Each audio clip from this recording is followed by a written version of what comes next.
J'aimerais que nous puissions prendre nos Bibles dans le livre de Philippiens.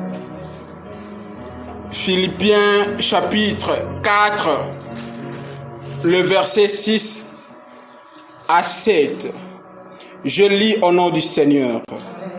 Ne soyez inquiets de rien, mais demandez toujours à Dieu ce qu'il vous faut. Et quand vous priez, faites vos demandes avec un cœur reconnaissant. Ainsi, la paix de Dieu, qui dépasse tout ce que nous pouvons comprendre, gardera vos cœurs et vos pensées unis au Christ Jésus. Je répète encore la lecture. Philippiens 4, 6 à 7. J'aimerais que cette parole soit installée dans ton cœur alors que je suis en train de lire. Ne soyez inquiets de rien, mais demandez toujours à Dieu ce qu'il vous faut. Et quand vous priez, faites vos demandes avec un cœur reconnaissant. 7. Ainsi, la paix de Dieu, qui dépasse tout ce que nous pouvons comprendre, gardera vos cœurs et vos pensées unis au Christ Jésus. Amen. Le thème que je vais exploiter ce matin, je l'ai intitulé « Seul Jésus-Christ qui peut te donner la paix que tu cherches. » Seul Jésus-Christ qui peut te donner la paix que tu cherches. Amen. Je suis convaincu, tout et chacun de nous a besoin d'avoir la paix dans sa vie. Amen. Même celui qui a l'argent, même celui qui n'a pas l'argent, nous tous, on a besoin d'avoir la paix de Dieu au-dedans de nous. La paix de Dieu au-dedans de nous. Et ce matin, j'aimerais simplement souligner, le monde ne pourra jamais te donner la paix que tu cherches.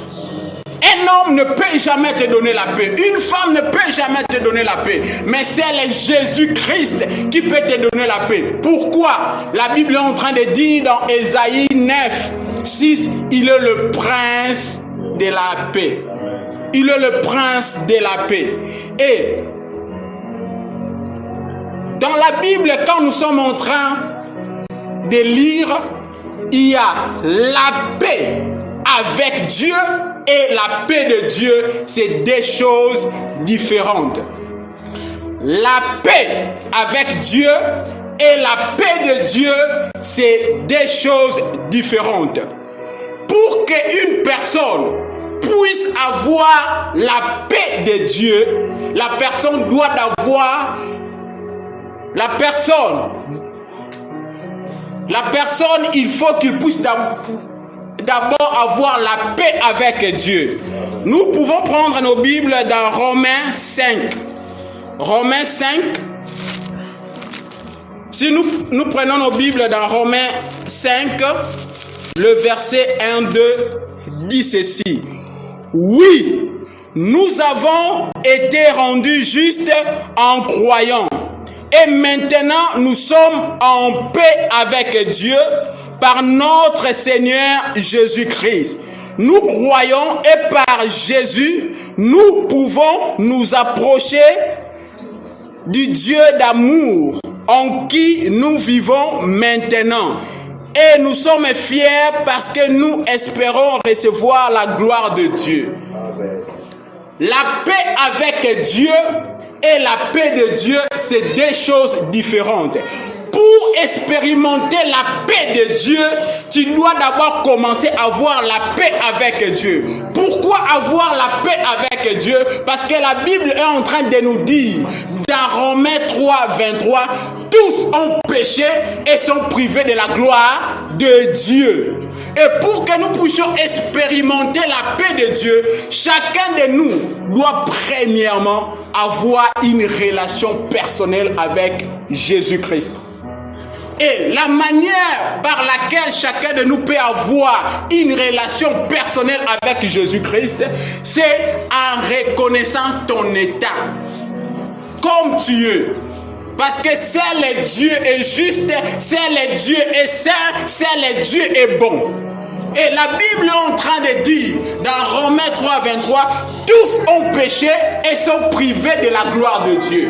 Pour que nous puissions avoir la paix de Dieu, le premier pas que chacun de nous est censé faire, c'est d'abord de se réconcilier avec Dieu. Comment une personne peut se réconcilier avec Dieu? C'est de reconnaître ton état de péché. Jésus-Christ est Seigneur et Sauveur. Pourquoi il est Seigneur et Sauveur? Parce que si on retourne dans Genèse, l'homme avait désobéi à Dieu. Et Jésus-Christ était venu sur la terre pour nous racheter, pour nous ramener à être dans une union parfaite avec Dieu. Aujourd'hui, je peux parler la paix de Dieu si réellement chacun de nous peut avoir une relation personnelle avec Jésus-Christ. Et la seule manière que chacun de nous peut avoir une relation personnelle avec Jésus-Christ, la Bible est très claire. La Bible dit ceci dans Jean 3, 16. Dieu a tant aimé le monde qu'il a donné son Fils unique, afin que quiconque croit en lui ne périsse pas, mais qu'il ait la vie éternelle. La volonté de Dieu pour tout et chacun de nous, c'est d'avoir la vie éternelle. La vie Zoé de Dieu, que seul Christ peut nous donner. Dieu donne la vie. Dieu donne la vie. Si nous sommes réunis dans cet endroit, c'est parce que nous reconnaissons la vie qu'on a, c'est Dieu qui nous l'a donné. C'est Dieu qui nous l'a donné. Vous savez, ces derniers temps, dans les quartiers où j'habite, des Indiens, j'étais en train de réfléchir concernant qu'est-ce que l'évangile.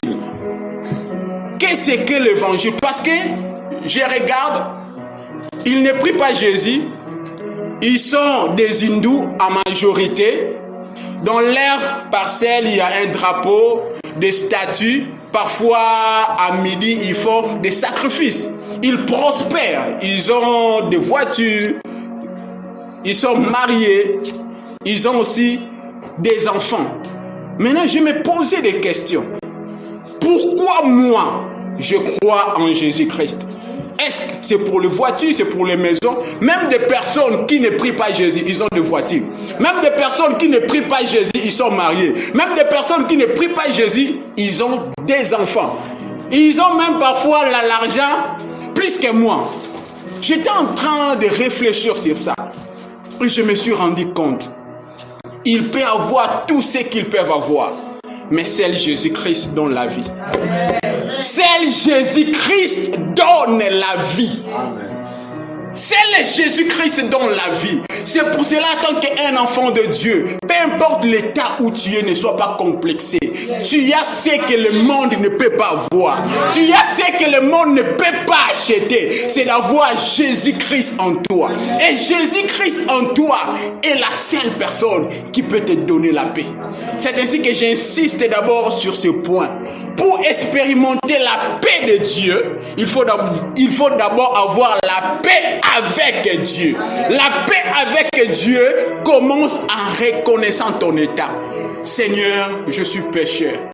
Moi-même, je ne peux pas me sauver. J'accepte l'unique et le seul sacrifice de ton Fils unique Jésus-Christ à la croix.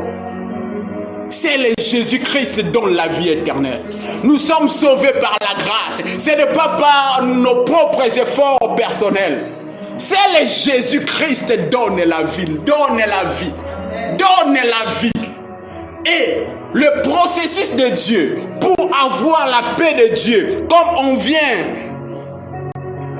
de lire dans Philippiens 4, 6 à 7, il faut d'abord se réconcilier avec Dieu. On se réconcilie avec Dieu en étant sincère dans ta relation avec Dieu. Dieu est pour toi un papa d'amour. Un Dieu d'amour. Dieu t'aime. J'aimerais que là où tu es, tu puisses dire Dieu m'aime.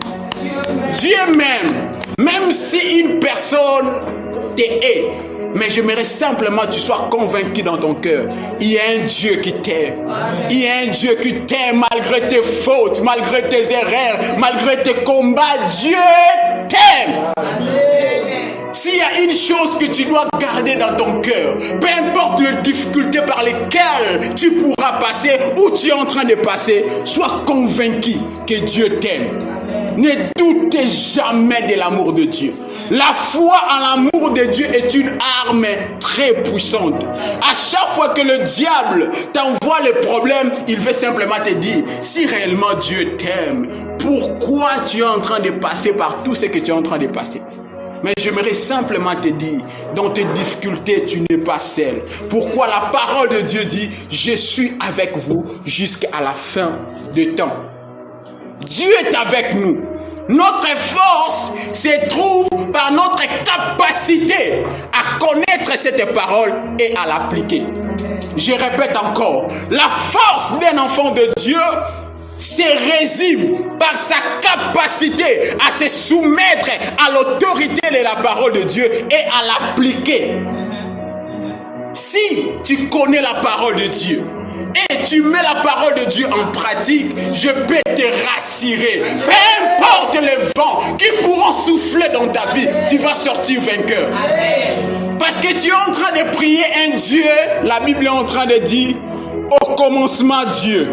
Lorsque la Bible est en train de dire au commencement Dieu, on ne parle pas du commencement de Dieu. On parle plutôt du commencement de la création. Dieu n'a pas de commencement. Dieu est alpha et oméga. J'aimerais simplement te dire, ce matin, s'il y a une chose que tu dois faire, fais de tout ton mieux d'avoir une relation personnelle avec Jésus-Christ. On peut tout te prendre, mais si ta relation personnelle avec Dieu est intacte, ta relation avec Dieu va ramener tout ce que le diable peut prendre dans ta vie. Job, il connaissait cela. Malgré qu'il avait tout perdu, mais il disait simplement une seule chose. Mon Rédempteur est vivant. Mon Rédempteur est vivant. Je ne sais pas par quoi tu es en train de passer. Mais j'aimerais simplement en train de dire, on peut tout prendre. Mais tant que ta relation avec Jésus-Christ est intacte, cette relation va restaurer.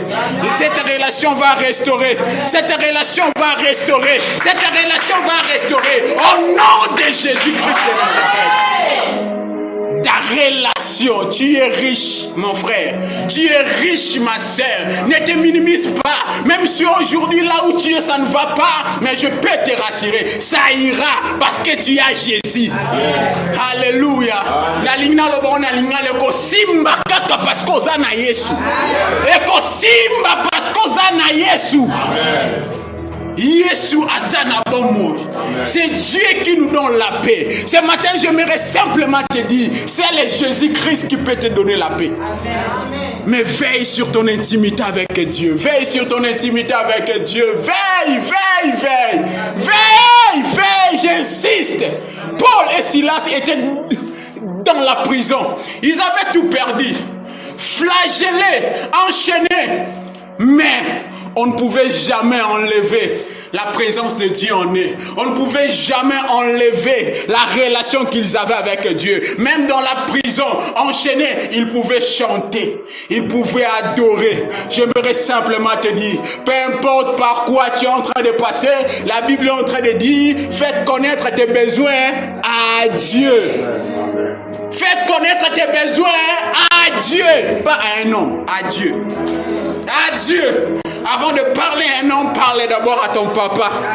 Avant de parler à qui que ce soit concernant tes problèmes, parle d'abord à ton Créateur. À ton Créateur. À ton Créateur. Je sais que chacun de nous a des problèmes, chacun de nous a des soucis, mais Dieu nous appelle à l'intimité. Il a dit, venez, viens parler ton problème à moi, je vais te donner de la solution. La relation avec Dieu. La relation avec Dieu. La relation avec Dieu. J'insiste, pour avoir la paix de Dieu, tu dois d'abord avoir la paix avec Dieu. La paix avec Dieu commence en reconnaissant ton état état de péché, en étant sincère, en confessant tes péchés à Dieu, et Dieu viendra habiter en toi. Et quand Dieu viendra habiter en toi, c'est alors que la parole de Dieu est en train de dire, l'homme ne vivra pas simplement de pain, mais de toute parole qui sort de la bouche de Dieu. Quand Jésus-Christ habite au-dedans de toi, Jésus doit manger. Et Jésus ne mange que la parole de Dieu. Jésus ne mange que la parole de Dieu. Nous tous ici, on a Jésus au-dedans de nous. La seule différence, c'est au niveau de la connaissance que chacun de nous a. C'est ça qui fait la différence. C'est ça qui fait notre différence. Nous tous dans cet endroit, je suis convaincu que chacun de nous, un jour de sa vie, il avait accepté Jésus-Christ dans sa vie comme son unique Seigneur et Sauveur.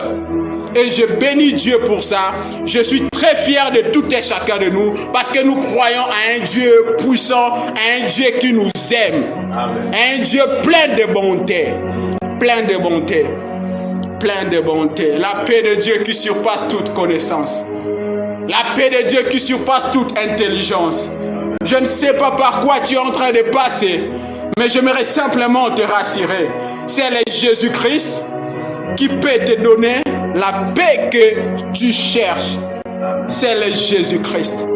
C'est le Jésus-Christ. C'est le Jésus-Christ. C'est le Jésus-Christ qui peut te donner la paix que tu cherches. J'aimerais que nous puissions lire un verset dans le livre de Jean 16. Jean 16, 33. Jean 16, 33 dit ceci. Je vous dis cela pour que par moi, vous ayez la paix. Dans le monde, vous allez souffrir. Mais soyez courageux, j'ai vaincu le monde. On a une bonne nouvelle. Jésus-Christ est en train de dire, je vous dis cela pour que par moi, la paix ne vient que par Jésus. La paix ne vient que par Jésus, c'est pas par l'argent. C'est pas par le mariage premièrement. Bien sûr que le mariage est très important pour notre épanouissement. Mais la vraie paix, c'est Jésus-Christ qui est la source de la vraie paix. Je vous ai dit cela pour que vous ayez la paix. Vous ayez la paix. Que cela soit ainsi au nom de Jésus dans nos vies. Dans le monde, vous allez souffrir. Mais soyez courageux, j'ai vaincu le monde. Par là, j'aimerais simplement te dire, la vie chrétienne n'est pas l'absence de problèmes. Si je te dis parce que tu es en Jésus-Christ, dans ta vie, il n'y aura plus de problème, ce n'est pas vrai. La persécution est réelle. Mais j'aimerais simplement nous rassurer. Peu importe, nous sommes plus que vainqueurs. Nous sommes plus que vainqueurs. On ne combat pas pour vaincre, mais on combat déjà dans la victoire. Parce que Jésus-Christ a vaincu le diable, a vaincu le diable, a vaincu le diable. Quand tu pries, il faut être courageux. Peu importe le combat, élève Jésus-Christ. J'aime beaucoup David. Il a dit, je lève mes yeux vers le montagne. Non vers mes problèmes, mais vers le montagne. Vers le montagne, que ce matin tes yeux soient fixés sur Jésus. Peu importe ce qu'on a dit sur ta santé, on a dit sur ta famille, mais Jésus-Christ va aplanir toutes les montagnes qui sont devant toi. Parce qu'il veut que tu puisses avoir la paix. La vraie paix de Dieu, ce n'est pas l'absence de problème dans ta vie, mais c'est plutôt la présence d'une personne merveilleuse à la personne de Jésus-Christ. Jésus-Christ peut te donner la paix au milieu de problèmes. Lorsque les gens sont en train de dire tu vas mourir, mais toi-même tu ne peux pas aussi expliquer. Il y a une paix que toi-même tu ne peux pas expliquer. Une paix que toi-même tu ne peux pas expliquer. Toi-même tu ne peux pas expliquer. Sois convaincu au niveau de ton esprit que tu es juste aux yeux de Dieu. Aux yeux de Dieu. S'il y a un problème avec nous les chrétiens, il nous est parfois difficile de croire que Dieu nous aime. Sincèrement. Parfois, la chose que tu avais fait, c'est là, il y a déjà beaucoup de temps. Tu as confessé. Mais parfois, quand tu pries, le diable te rappelle. Tu commences encore à reconfesser encore la même chose. J'aimerais simplement te dire, à chaque fois que tu tombes et que tu confesses à Dieu, avec la sincérité de ton cœur, Dieu t'a pardonné. Amen. Il faut continuer ton chemin. Même si les hommes, ils peuvent te rappeler, ce ne sont pas les hommes qui vont te juger, ce ne sont pas les hommes qui vont te récompenser, mais c'est Dieu. Amen. C'est Dieu. Amen. Nous tous, il nous arrive de faire des erreurs. Mais quand, avec la sincérité de ton cœur, tu étais repenti, j'aimerais te dire, continue ton chemin dans la paix. Continue ton chemin dans la paix. Jésus-Christ est venu pour nous donner la paix. La paix, on lui appelle le prince de la paix. Le prince de la paix. Le prince de la paix. C'est le Jésus-Christ dans la paix. Même au milieu de problèmes, je peux avoir la paix. Même dans ce qui ne marche pas, je peux avoir la paix. Pourquoi? Jésus-Christ est la direction de ma vie. Jésus-Christ est le chemin, la vie et la vérité. Je prie ce matin. Protège ta communion avec Dieu. C'est ta communion avec Dieu qui va te permettre à être victorieux ou victorieuse devant tous les défis de la vie. Apprends à prier. Apprends à chérir ton intimité avec Jésus. C'est ainsi que j'avais dit, Jésus-Christ est l'ami fidèle. Il sait garder les secrets. Il sait garder les secrets. Parfois, ces problèmes-là, tu ne peux pas dire à personne. Mais Jésus-Christ, il va mieux te comprendre. Jésus-Christ, il va mieux te comprendre. J'insiste. Nous tous, on a des soucis. Nous tous, on a des demandes. Philippiens est en train de dire de confier nos problèmes à Dieu. De confier nos problèmes à Dieu. De confier nos problèmes à Dieu. De confier nos problèmes à Dieu. J'aimerais que nous puissions lire dans 2 Corinthiens 5, 2 Corinthiens 5, 21. 2 Corinthiens 5, 21. 2 Corinthiens 5, 21. Il faut aimer la parole de Dieu parce que ta force se trouve par ta capacité à comprendre la parole de Dieu. Notre force, ce n'est pas par émotion, mais notre force, c'est dans... Il est écrit. Il est écrit. Nous devons être des chrétiens qui connaissent la parole de Dieu. 2 Corinthiens 5, 21, la Bible dit, le Christ était sans péché, mais Dieu l'a chargé de notre péché. Alors maintenant, par le Christ, Dieu nous a rendus justes.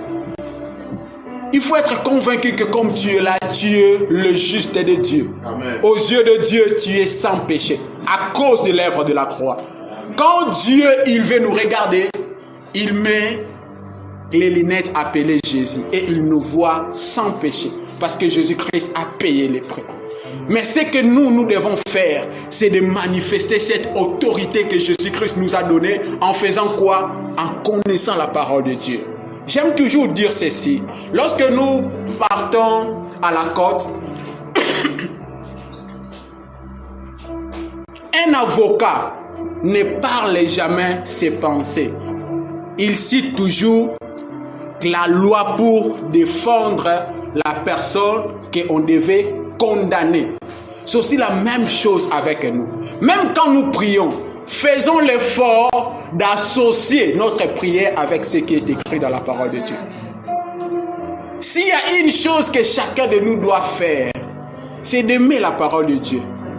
Jésus-Christ au-dedans de toi ne peut que grandir quand tu es en train de lire la parole de Dieu, de méditer la parole de Dieu, d'adorer, de prier. C'est alors que Jésus-Christ va grandir au-dedans de toi. Sois convaincu que tu es le juste de Dieu. Parce que la justice de Dieu, c'est un don. Et on accepte cela par la foi. Ce n'est pas par nos propres efforts que nous sommes sauvés. C'est par la grâce de Dieu. Et cette grâce-là, on doit protéger cela pour en bénéficier en connaissant la parole de Dieu. Chacun de nous doit faire l'effort. J'insiste sur cela parce que ta victoire consiste par ta capacité à répéter ce que Dieu a dit dans sa parole. Même Jésus-Christ, le Dieu incarné, le Dieu fait chair, devant le diable, il ne disait pas « Moi je suis de la famille X ». Il disait toujours « Il est écrit ». Il est écrit. Même quand tu parles avec quelqu'un La personne te donne de mauvaises nouvelles. Dis d'accord, mais moi, j'ai une parole qui est plus que ta parole. Il est écrit. Même quand tu pars à l'hôpital, on te donne une mauvaise nouvelle concernant ta santé. Il faut avoir, il est écrit, par ses meurtrissures, je suis guéri. Amen. Par ses meurtrissures, je suis guéri. Les médecins utilisent le principe de la foi. Comment? Tu es malade, tu pars à l'hôpital, on diagnostique, on te dit parfois tu as la malaria. Et les docteurs te donnent la prescription, les médicaments, en te disant, quand tu vas prendre ces médicaments, tu vas être guéri. Il ne veut pas que tu puisses te focaliser à la maladie, mais que tu puisses te focaliser à la puissance du médicament. C'est aussi la même chose. Peu importe tout ce qui peut se passer dans ta vie, prends la parole de Dieu, commence à déclarer cela et tu vas voir la parole de Dieu a la capacité de changer. De changer. Dieu est vivant, Dieu est vivant, Dieu est vivant. Dieu est vivant, Dieu est dans sa parole. C'est le travail de tout et chacun de nous. C'est le travail de tout et chacun de nous. J'insiste, la paix de Dieu vient en ayant d'abord la paix avec Dieu. Amen. En acceptant l'ikabo que Dieu nous a donné, qui est Jésus-Christ.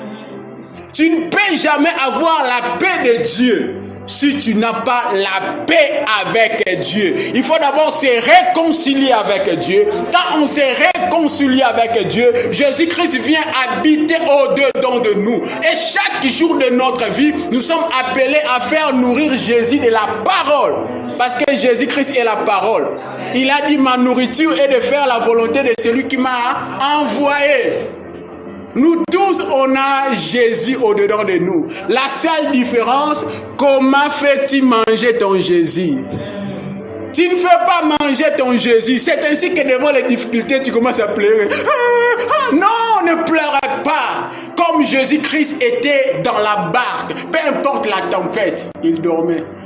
Quand tu connais la parole de Dieu, tu sais les promesses de Dieu concernant ta vie, même au milieu de difficultés, ma sœur, mon frère, tu auras la paix. Amen. Parce que tu connais la parole de Dieu. Yes. Tu connais la parole de Dieu. Tu connais la parole de Dieu. Tu connais la parole de Dieu. Tu connais la parole de Dieu. Ta force n'est pas dans tes émotions.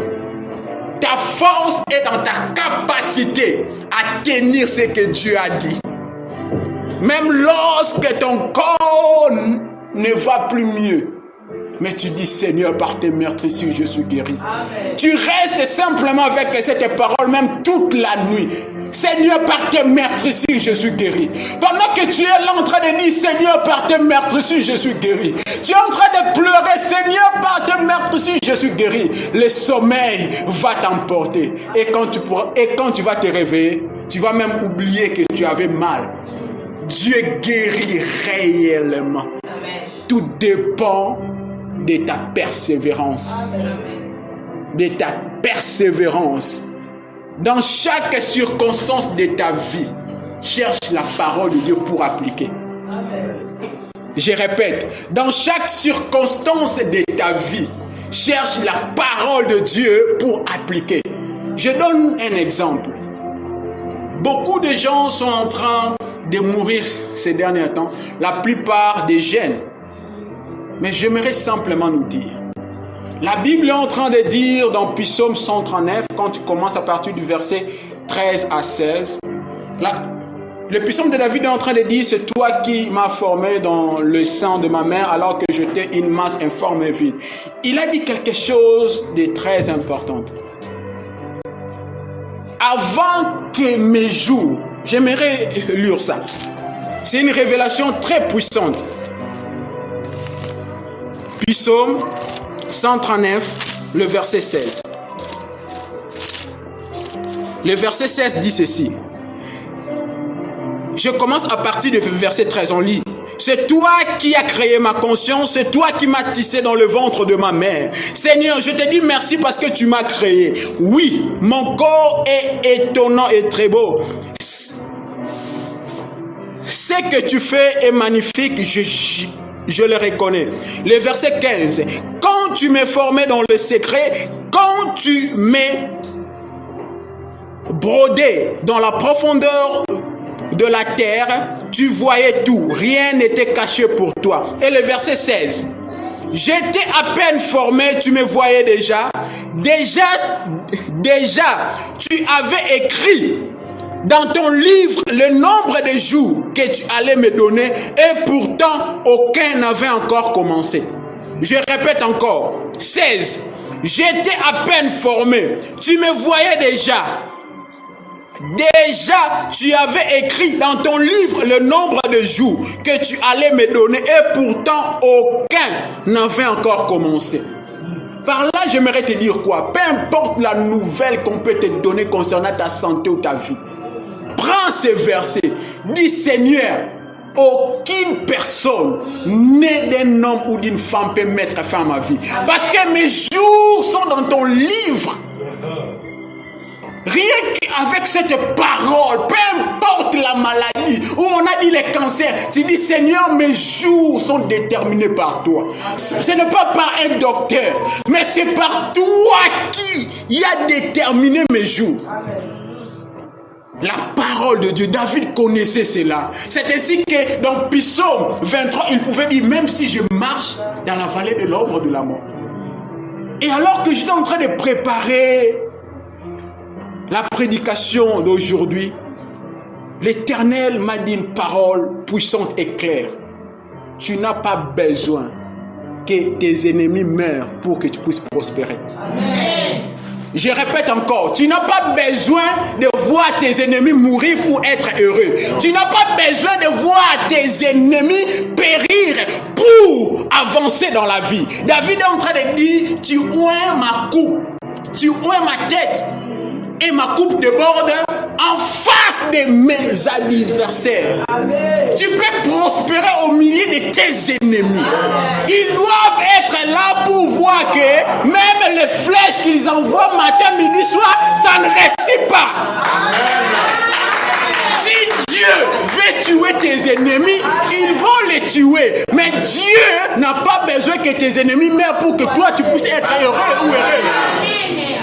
En tant qu'enfant de Dieu, grandissons dans notre connaissance de la parole de Dieu. David est en train de dire, tu dresses devant moi une table en face de mes adversaires. Mes adversaires sont là, mais j'avance. Mes adversaires sont là, mais je progresse. Mes adversaires sont là, je fais de grandes choses avec Dieu. Tu n'as pas besoin que tes ennemis meurent pour être en paix, en paix. Non, élève Jésus, élève Jésus. Élève Jésus. Change ta manière de voir des choses. Moi-même, j'ai toujours eu le temps de méditer le psaume 23. Mais hier, quand j'étais en train de méditer, le Saint-Esprit a commencé à me parler. J'ai dit, mais David a prospéré au milieu de ses ennemis. La table est remplie de choses. Les ennemis voient. Ils sont jaloux. Vos flèches n'iront pas réussir dans ma vie. Et grandissons dans notre connaissance de Dieu. Tu peux avancer au milieu des ennemis. Daniel à Babylone, il y avait des ennemis. Mais cela n'avait pas empêché Daniel d'avancer. Arrête de dire on me bloque. Non! Arrête de dire on m'a bloqué Vinanga. Jésus-Christ en toi est plus fort que celui qui est dans le monde. Jésus-Christ est plus fort que celui qui est dans le monde. Jésus-Christ est plus fort que celui qui est dans le monde. Jésus-Christ est plus fort que celui qui est dans le monde. Dieu donne la paix. Dieu donne la paix. Je répète, la paix de Dieu commence en ayant la paix avec Dieu. On lit Jean 14, 27. Jean 14, 27. Aujourd'hui, on lit beaucoup de versets, c'est bien. Nous sommes dans la maison de Dieu. Nous sommes en train de manger la parole. Il faut manger la parole. Jean 14, 27. Jean 14, 27. Je vous laisse la paix, je vous donne ma paix. Je ne vous la donne pas comme le monde la donne. Ne soyez pas inquiets et n'ayez pas peur. Les théologiens disent, n'ayez pas peur dans la Bible est répété 365 fois. Juste Dieu, il nous dit chaque jour, n'aie pas peur, n'aie pas peur, n'aie pas peur, n'aie pas peur. Amen. N'aie pas peur. Quand tu as peur, l'ennemi aura accès dans ta vie. Et la Bible est en train même de dire, on n'a pas réussi l'esprit de peur, mais on a réussi un esprit qui crie Abba Père. Abba Père. Je vous laisse la paix, je vous donne ma paix, je ne vous la donne pas comme le monde. Ne soyez pas inquiets et n'ayez pas peur. Dieu est avec nous ce matin. Et prenons encore nos Bibles dans 2 Pierre 1:2. Je suis en train d'atterrir. 2 Pierre 1:2. Que la grâce et la paix vous soient données en abondance par la connaissance de Dieu et de Jésus-Christ, notre Seigneur. Comprenez bien la profondeur de cette parole. Que la grâce et la paix vous soient données en abondance par la connaissance de Dieu et de Jésus notre Seigneur. C'est-à-dire, les degrés de la paix que tu as est proportionnel par rapport à la connaissance que tu as de Dieu. Je répète, les degrés de la paix que tu as au-dedans de toi est relative par rapport à la connaissance que tu as de Dieu. Nous tous, on peut avoir le même problème, mais la manière de réagir, ça va dépendre par rapport à la connaissance que chacun de nous a. Amen. C'est ainsi que la Bible est en train de dire, 2 Pierre 1:2, que la grâce et la paix vous soient données en abondance par la connaissance de Dieu et de Jésus-Christ, notre Seigneur. Les choses qui te font pleurer, c'est par rapport au niveau de ta connaissance. Et ce que tu dois faire, c'est d'augmenter ta connaissance en méditant la parole de Dieu, en lisant la parole de Dieu. Quand tu lis la parole de Dieu, tu vas devenir une source de bénédiction pour d'autres personnes. Une source de bénédiction pour toi-même et même pour d'autres personnes. Je suis le plus jeune dans ma famille, les cadets. Mais quand il y a des problèmes spirituels, même des grandes personnes m'appellent pour me demander parfois des conseils. Avec toute humilité. Pourquoi? Je donne mon temps. Quand il faut prier, je prie mes frères. Parce que je sais, on n'avance jamais dans la vie parce que tu as étudié ou tu as des grands diplômes. On avance dans la vie parce qu'il y a une force spirituelle qui te soutient. Amen. Je répète encore, tu peux étudier, avoir les degrés que tu veux. Il y a des positions que tu ne pourras jamais occuper s'il n'y a pas une force spirituelle qui te soutient. Et pour nous, c'est Jésus. Amen. C'est Jésus. Amen. Il n'est pas simplement une force, mais il est une personne. Yes. Il est une personne. Et je nous en supplie. Le matin, commence ta relation avec Dieu. Avant de faire quoi que ce soit, avant de toucher ton téléphone, parle au matin, commande ton matin par la parole de ta bouche. Parce que la Bible dit quoi? La vie et la mort sont au pouvoir de ta langue. Il faut proclamer la parole de Dieu, il faut proclamer la parole de Dieu. J'atterris, Colossiens 3:15. Colossiens 3:15. Colossiens 3:15. La parole nous dit ceci, Colossiens 3:15. Je lis au nom du Seigneur. Que la paix du Christ dirige vos cœurs. Dieu vous a appelé à cette paix pour former un seul corps. Dites toujours merci. Que la paix du Christ dirige vos cœurs. Par là, j'aimerais dire quoi? Quand tu es en train de prier pour une chose, Dieu te donne la paix, c'est déjà un signe. Mais quand tu pries pour quelque chose, tu n'as pas la paix, il ne faut pas faire la chose. Parfois, tu n'as pas besoin d'écouter que Dieu puisse simplement te parler par une voix audible. Mais ton cœur, la Bible dit quoi? Que la paix du Christ dirige vos cœurs. C'est très important. Il faut veiller sur la paix intérieure. Quand tu veux faire quelque chose, ton cœur est troublé, ne le fais pas. Ne le fais pas. C'est très important. La paix de Dieu nous oriente, la paix de Dieu nous donne la direction dans la vie. Et je conclue avec 1 Pierre 5. 1 Pierre 5. 1 Pierre 5. 1 Pierre 5, 6 à 7. 1 Pierre 5, 6 à 7. Je lis au nom du Seigneur. Humiliez-vous donc sous la main puissante de Dieu, afin qu'il vous élève au temps convenable. Et déchargez-vous sur lui de tous vos soucis, car lui-même prend soin de vous.